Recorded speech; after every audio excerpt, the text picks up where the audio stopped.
You know, after 14 years of coaching, I've realized that most runners want it all and we want it yesterday.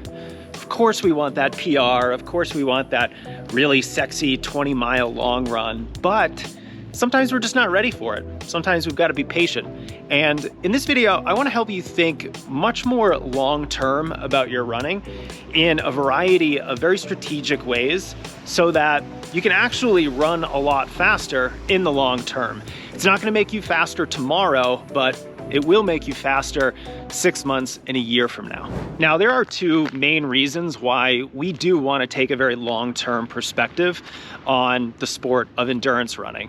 Now, I think the first and most important point is that it's just a long-term sport. It takes a long time to build the very specific fitness that's going to help you achieve big things in longer races, especially when we're talking about the marathon, even ultra marathons. If those are your goals, it just means it's going to take longer to build that big aerobic engine. So we definitely don't want to rush things.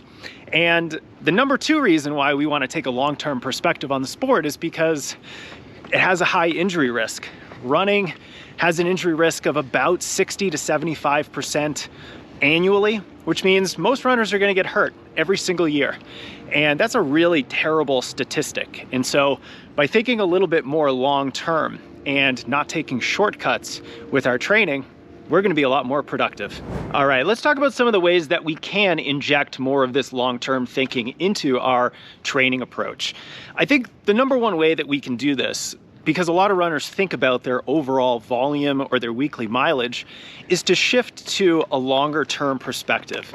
Instead of always obsessing about our weekly mileage, why don't we zoom out and think a little bit more about both our monthly and our annual mileage. I think it's an amazing exercise to actually calculate how many miles that you have run in a given calendar year and then graph that.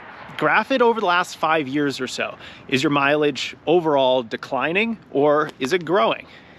If you want to get better, your mileage should be growing over time, generally speaking. Now, of course, more isn't always more, but as a general rule, it kind of always is, even if we hold other things constant. Usually, more mileage is going to result in you being a better runner, but we can't do it indiscriminately. We have to build our mileage progressively. And by thinking more in terms of your monthly or annual mileage, this is going to be a lot easier for you. Now, this is a major reason why in the performance training journal that I released on Amazon, which you can go check out if you're interested, we talk a lot about annual and monthly mileage. Yes, you're going to track your weekly mileage, but I really want runners to think bigger picture. It's going to prevent you from taking more shortcuts. You're going to think in a more strategic, long-term approach. That means you're not going to get injured as much and you're going to feel better on a week-to-week basis. You know, I'm not that big into supplements, but I do love AG1 by Athletic Greens. I consider it my nutrition insurance, helping me cover all my bases so I know I'm not missing out on anything my body needs, especially when I'm training really hard. I try to eat really well, but of course, AG1 is that extra security that gives me peace of mind over my diet. 1 scoop per day, and I'm getting 75 vitamins and minerals, prebiotics, probiotics, antioxidants, and adaptogens. You can try it out too at athleticgreens.com/Jason, and they're going to throw in a free year's worth supply of vitamin D and 5 free travel packs. Check it out at athleticgreens.com/Jason. Another way that we can think more long-term about our running is to really make sure that we're adequately prepared for any race that we might be prepared to run. Now, I see this a lot in the marathoner crowd.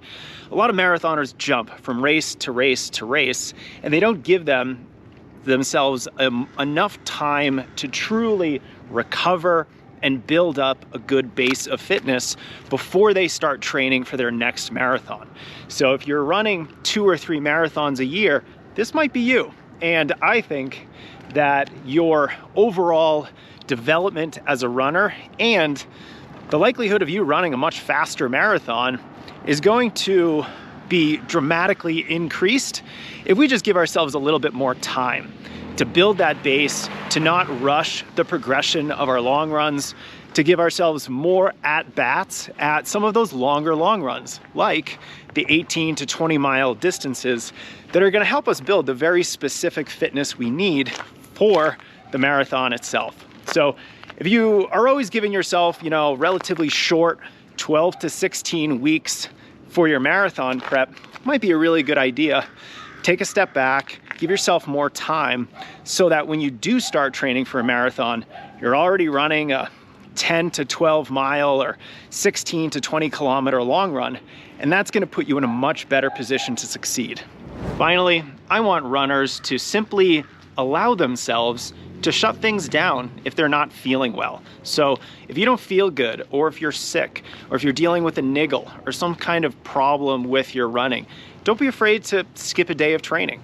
Don't be afraid to make your fast workout a slow workout, or make your long run just another base run. I think these are all very fair strategies, especially when you're dealing with a potential injury. That's the last thing we want, is to try to train through a potential injury, and that's only gonna make that niggle into an injury, or a moderate injury into a season-ending injury. That is what we are trying to avoid.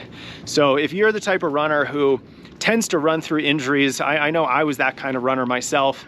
Now I'm a lot more conservative. If I'm not feeling great, if I think that I'm gonna be better served in the long term by me just skipping a day of running, I'm gonna do that, because I have no interest in putting myself in a position where I'm gonna get hurt. And especially if you're older, if you're over 40, especially if you're over 50 or 60, you simply don't recover as well. And I'm taking that into consideration myself. So I'm abiding by the principle that tomorrow's run is more important than today's run. And that means I'm not gonna make a decision today that's gonna compromise tomorrow.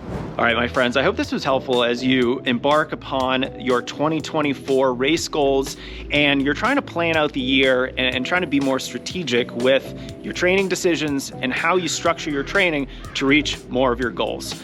If it was helpful, please hit that subscribe button and like the video so I'll know to keep them coming.